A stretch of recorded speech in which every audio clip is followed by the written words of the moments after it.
Hello students, I am class 12 physics NCERT exercises current electricity का ये question solve करेंगे। Here a heating element using nichrome connected to a 230 volt supply draws an initial current of 3.2 ampere which settles after a few seconds to a steady value of 2.8 ampere. Okay, एक nichrome का heating element है, उसको हमने 230 volt supply से connect किया है, तो उसमें इनिशियल करंट आता है 3.2 एम्पियर का, जो कि कुछ सेकंड्स के बाद एक स्टडी वैल्यू या फिर कहें constant value 2.8 ampere per settle हो जाता है। इनिशियल करंट 3.2 एम्पियर है और जो स्टडी वैल्यू है करंट की जो सेटल हो जाता है कुछ सेकंड्स के बाद वो 2.8 एम्पियर है। मीन्स करंट की वैल्यू कम हो जाती है थोड़ी सी। तो ऐसा कैसे होता है? देखिए, स्टार्ट में जो हीटिंग एलिमेंट है वो तो रूम टेम्परेचर पर रहता है। जैसे ही हमने उसको 230 वोल्ट सप्लाई से कनेक्ट किया, उसमें इनिशियल करंट आता है 3.2 एम्पियर का। एकदम जैसे ही कनेक्ट करते हैं तो just at a moment 3.2 ampere का उसमें करंट आता है। ठीक है, तो करंट के फ्लो होने से, क्योंकि वो हीटिंग एलिमेंट है, उसमें से करंट फ्लो हो रहा है तो उसमें हीट प्रोड्यूस होती है। H = I² RT आप जानते हैं फॉर्मूला। I² मीन्स करंट के स्क्वायर के फॉर्म में हीट प्रोड्यूस होती है किसी भी वायर में या फिर किसी भी रेजिस्टेंस वायर में, किसी भी कंडक्टर में, या फिर ये हीटिंग एलिमेंट है इसमें।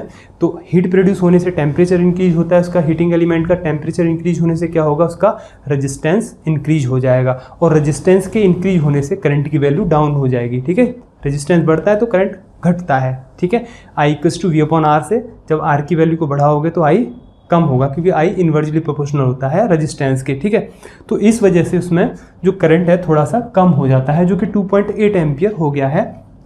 इनिशियल वैल्यू 3.2 एम्पियर का, और ये 3.2 एम्पियर जो करंट आया था इसी से हीट प्रोड्यूस होती है, उससे टेम्परेचर बढ़ता है, फिर रेजिस्टेंस बढ़ता है, उससे करंट कम हो जाता है। ओके, तो इनिशियल जो टेम्परेचर था वो तो रूम टेम्परेचर था हीटिंग एलिमेंट का, लेकिन जब वो स्टडी वैल्यू पर सेट हो गया है करंट की वैल्यू, तो उस टाइम उसका एक टेम्परेचर होगा, क्योंकि वो हीट हो गया है हीटिंग एलिमेंट। अब 2.8 एम्पियर ही उसमें से फ्लो करता रहेगा और एक कॉन्स्टेंट हीट उसमें से निकलती रहेगी, उससे उसका टेम्परेचर भी स्टडी हो जाएगा, कांस्टेंट हो जाएगा। ठीक है, तो दो टेम्परेचर हो जाएंगे हमारे पास। एक इनिशियल टेम्परेचर होगा और इनिशियल टेम्परेचर पर इनिशियल वैल्यू ऑफ करंट है, और एक स्टडी टेम्परेचर हो जाएगा। तो स्टडी टेम्परेचर हमारे पास क्या है? स्टडी वैल्यू ऑफ करंट है। ठीक है, तो दो टेम्परेचर हो गए और दो करंट की वैल्यू हो गई। ओके, अब ये कहते हैं what is the study temperature of the heating element.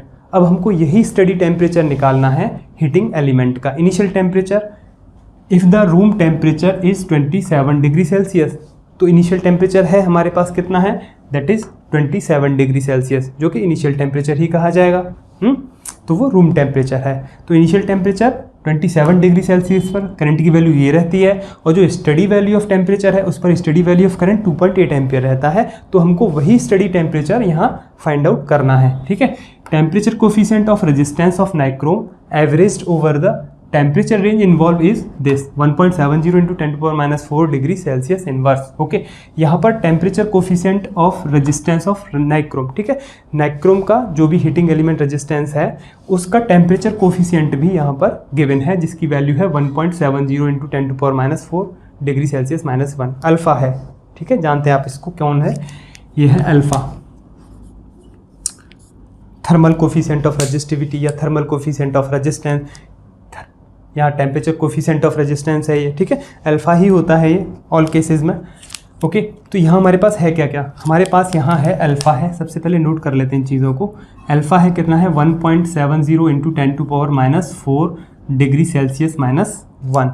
Okay, और हमारे पास है टेम्परेचर की एक वैल्यू है हमारे पास। इनिशियल टेम्परेचर है T1, कितना है वो? 27.0 डिग्री सेल्सियस। ओके, जो कि रूम टेम्परेचर है, और T2 होगा स्टडी टेम्परेचर, जिस पर करंट की वैल्यू स्टडी हो जाती है।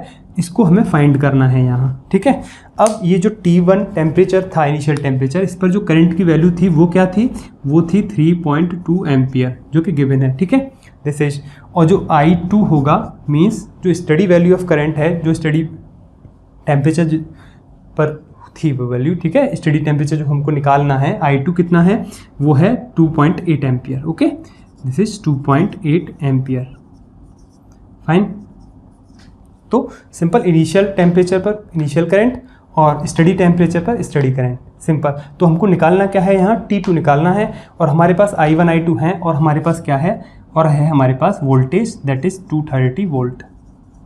ओके, तो हमारे पास है अल्फ़ा है, यहाँ से हमको delta T change in temperature मिल जाएगा। तो अल्फ़ा है हमारे पास, डेल्टा टी है हमारे पास, आई और वी ये हैं हमारे पास, तो आई और वी से हमको रेजिस्टेंस मिल जाएगा। तो रेजिस्टेंस डेल्टा टी और अल्फा का क्या फार्मूला होता है आप जानते हो बहुत अच्छी तरह से। क्या होता है ये formula? R equals to R T equals to R naught plus R naught alpha delta T. Okay, आपने ये फार्मूला बहुत अच्छे से पढ़ा है। ये है जब हम टेम्परेचर इंक्रीज करते हैं, मीन्स फाइनल टेम्परेचर पर रेजिस्टेंस है ये आर टी, और ये आर नोट क्या है? ये इनिशियल टेम्परेचर पर रेजिस्टेंस है। ये भी वही है, इनिशियल टेम्परेचर पर रेजिस्टेंस। अल्फा क्या है? ये थर्मल कोफिशिएंट ऑफ रेजिस्टिविटी या फिर थर्मल कोफिशिएंट ऑफ रेजिस्टेंस या फिर कहें टेम्परेचर कोफिशिएंट ऑफ रेजिस्टेंस या टेम्परेचर कोफिशिएंट ऑफ रेजिस्टिविटी। ठीक है, लेकिन यहाँ रेजिस्टेंस की बात करें तो टेम्परेचर कोफिशिएंट ऑफ रेजिस्टेंस हो गया अल्फा, और delta T change in temperature. Okay, तो ये बनता कैसे है फॉर्मूला? देखिए, स्टार्ट में सपोज 100 ओम है किसी वायर का या किसी हीटिंग एलिमेंट का क्या रेजिस्टेंस। जब हम उसका टेम्परेचर इंक्रीज करेंगे तो कुछ ना कुछ उसका रेजिस्टेंस बढ़ेगा। सपोज ये हो गया 115। ओके, तो इसमें 100 का ही कुछ पार्ट, ठीक है, 100 का कितने टाइम्स? Alpha times. उस मटेरियल पे डिपेंड करता है अल्फा, तो ठीक है, जैसे नाइक्रोम का है ये, वो मटेरियल की होती है वैल्यू अल्फा की जो है, तो अल्फा टाइम्स कितने चेंज करने पर? डेल्टा टी चेंज करने पर। ठीक है, तो डेल्टा टी चेंज करने पर ये जो वैल्यू आई है यही है 15। ठीक है, जो इसमें इंक्रीज हो गया है। तो इनिशियल वाले में कितना इंक्रीज हो गया? तो वही निकाला हमने आर नोट का अल्फा टाइम्स। ठीक है, वो उसका क्या है? मटेरियल का है, मटेरियल की प्रॉपर्टी है ये, तो कांस्टेंट है। और डेल्टा टी कितना चेंज किया आपने। ठीक है, तो ये कंप्लीट टर्म है, बस वो इनिशियल रेजिस्टेंस में ऐड हो जाती है। तो यही फार्मूला होता है आर टी। तो आपने अच्छी तरह से जानते भी आप इसको। अगर नहीं भी जानते हैं, ठीक है, तो आप अल्फा को तो जानते ही हैं, है ना? अल्फा क्या होता है? अल्फा होता है फ्रैक्शनल चेंज इन रेजिस्टेंस। तो फ्रैक्शनल चेंज इन रेजिस्टेंस तो R2 minus R1 upon initial value of resistance per unit change in temperature. ये होता है अल्फा, जो कि थर्मल कोफिशिएंट ऑफ रेजिस्टेंस है। Delta R upon R, fractional change निकालते हैं हम तो क्या होता है? Change upon original value. तो ओरिजिनल इनिशियल वैल्यू या फिर ओरिजिनल वैल्यू, ये चेंज हो गया रेजिस्टेंस का, ये इनिशियल वैल्यू होगी रेजिस्टेंस की पर यूनिट चेंज इन टेम्परेचर, ये अल्फा होता है। ये कहाँ से आता है? और इसी फार्मूले को हम ऐसे भी कह देते हैं, क्योंकि ये अननोन टेम्परेचर फाइनल टेम्परेचर पर रेजिस्टेंस है तो इसको हम R2 कह देते हैं। ये इनिशियल टेम्परेचर पर रेजिस्टेंस है तो इसको हम R1 कह देते हैं, इसको भी R1 कह देंगे। और अल्फा डेल्टा टी इसी से ये निकल के आता है। ठीक है, R1 को इधर ले जाएंगे तो R2 माइनस R1, और वो R1 नीचे आ जाएगा और डेल्टा टी नीचे आ जाएगा, तो अल्फा निकल के ये होगा। तो यहाँ से आप इजीली निकाल पाएंगे डेल्टा टी को। हम यहाँ कैसे लगाएंगे? डेल्टा टी इक्वल्स टू होगा T2 माइनस T1। ओके, तो यहाँ हम T2 माइनस T1 लगाएंगे। R2 हम निकालेंगे कैसे? R2 निकालेंगे हम V अपॉन I2 से। R1 कैसे निकालेंगे हम? V अपॉन I1 से। ओके, अल्फा गिवन है क्वेश्चन में। डेल्टा टी के लिए हम यहाँ this is T2 minus T1 करेंगे। तो हमें निकालना क्या है? T2 निकालना है, और T1 कितना होगा वो गिवन है यहाँ पर। तो हमारे पास बस एक चीज़ नहीं है T2, बाकी की सारी चीज़ें हैं हमारे पास। इस फॉर्मूले में हमको बस पुट करनी है चीज़ें। तो यहाँ आप डेल्टा टी ऐसे भी कर सकते हैं, इस डेल्टा टी को इधर ले आइए और अल्फा को यहाँ पहुँचा दीजिए। ठीक है, और डेल्टा टी कितना यूज हो जाएगा? वो हो जाएगा T2 माइनस T1। ओके, तो यहाँ आप T1 है आपके पास 27 डिग्री सेल्सियस, तो यहाँ से आप T2 निकाल पाएंगे। इस T1 को इधर ले जाइए थोड़ी देर के लिए। ठीक है, ओके, तो सारी चीज़ें हैं आपके पास R1, R2, अल्फा और T1। इसमें वैल्यूज़ रखेंगे, आप फाइनली निकाल पाएंगे। लेकिन हम इसी में वैल्यूज़ रख लेते हैं इस फॉर्मूले में। ओके, तो R2 है वो कैसे निकालेंगे आप? देखिए, सपोज आपने जो ये हीटिंग एलिमेंट है, okay, this is heating element, और इसको आपने कनेक्ट किया है 230 वोल्ट सप्लाई के साथ। ओके, ये 230 वोल्ट सप्लाई से आपने इसे कनेक्ट किया। This is 230 volt supply.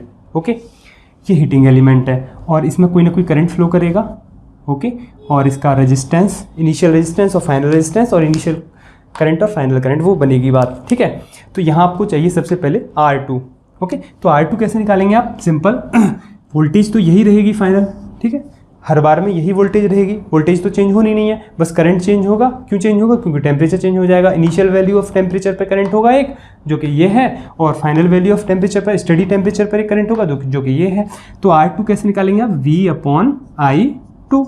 और R1 कैसे निकालेंगे? V अपॉन I1 प्लस यहाँ क्या लगाएंगे? V अपॉन I1, और ये अल्फा और ये डेल्टा टी कैसे निकालेंगे? T2 माइनस T1, सारी चीज़ें हैं हमारे पास। अब यहाँ वैल्यूज़ पुट कर लीजिए। V क्या है 230 वोल्ट, इसकी जगह 230 वोल्ट लिख लीजिए। ओके, इसकी जगह भी 230 वोल्ट लिख लीजिए। और ये भी कितना है 230 वोल्ट। ओके, तो ये 230 वोल्ट कॉमन आ जाएगा इधर से, और इधर से दोनों साइड से कैंसिल हो जाएगा। क्या बचेगा यहाँ 1, यहाँ भी क्या बचेगा 1, और यहाँ भी क्या बचने वाला है 1।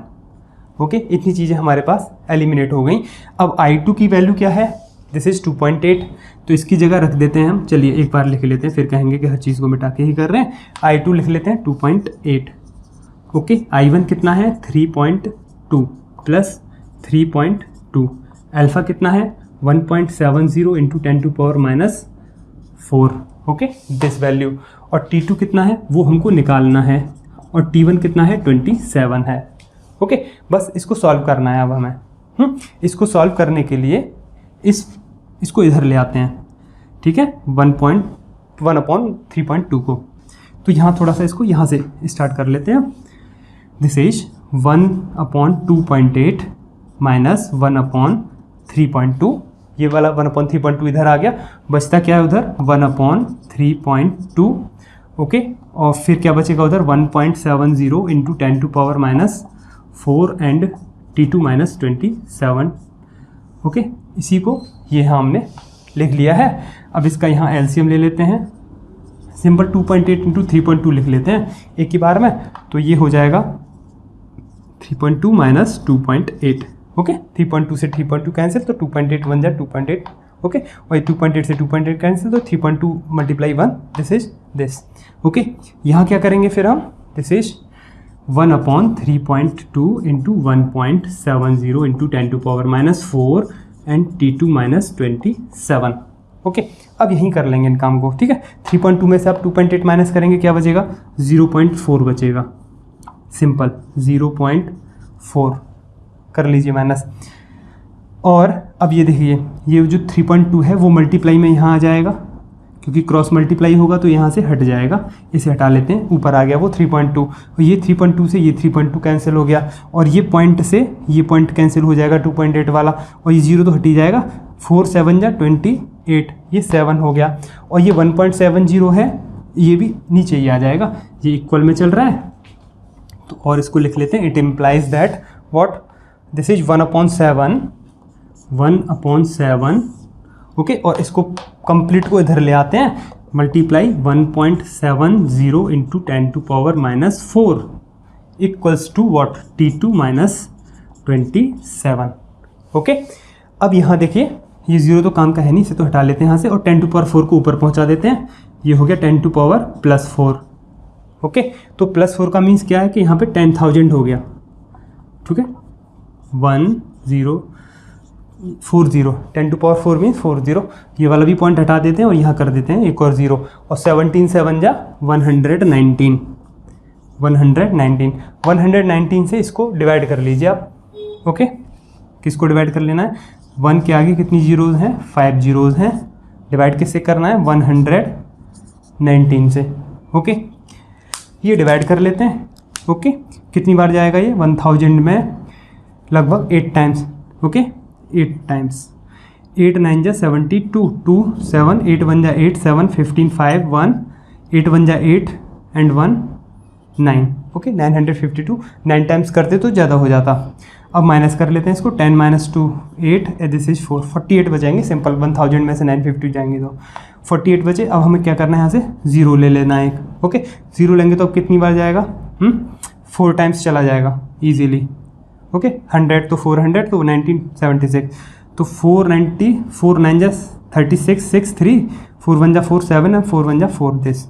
फिर माइनस करेंगे, यहाँ क्या बचेगा 4 बचेगा, फिर एक 0 ले लेंगे, 0 लिया हमने, और अब ये 0 टाइम्स जाएगा, है ना, तो एक 0 हमको, उसके लिए हम फिर क्या करना पड़ेगा, पॉइंट लगा के 0 बढ़ाना पड़ेगा। ओके, फिर कितनी बार जाएगा, ये 3 टाइम्स जाएगा, 3 9 जा 20, 7 7 2, 3 1 जा 3 2 5, 3 1 जा 3, फिर माइनस करेंगे तो आगे जाएगा, ये 3 मिल गया हमको, इतना काफ़ी है, 840.3।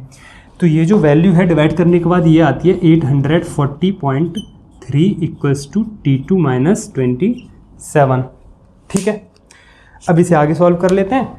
तो इसे इधर ले आते हैं, तो T2 इक्वल्स टू हो जाएगा 840.3 प्लस 27।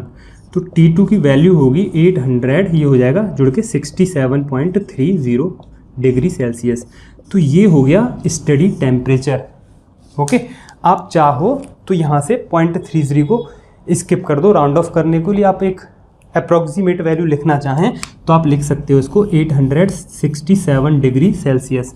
तो ये हो गया स्टडी टेम्परेचर और यही है आपका आंसर। ओके, तो इस टेम्परेचर पर मीन्स कौन से टेम्परेचर पर, 867 डिग्री सेल्सियस, इस टेम्परेचर पर जो करंट की वैल्यू है वो 2.8 ampere study value of current हमको मिलती है। So this is the final answer. Okay, and this is the solution. Thank you.